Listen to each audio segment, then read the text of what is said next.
Okay, financial eligibility. So, ito bang financial eligibility, ano ba ibig sabihin nito? Qualified ka bang makatanggap ng financial aid? So, yun lang ang ibig sabihin nun. Qualified ka bang makatanggap ng scholarship? Qualified ka bang makatanggap ng financial aid? Yun. Yun ang ibig sabihin yan. No? Pag sinabi mong financial eligibility, in general, okay, hindi operational, yung definition. Karapat dapat ka ba o dapat ka bang bigyan ng financial assistance? No? Yun.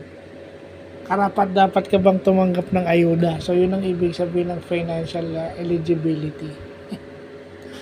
May mga malalalim na terms. Kasi may vlog tayo bukas na yung financial eligibility, iba ang meaning. Kasi may meaning yon in terms of procurement o yung pagbili.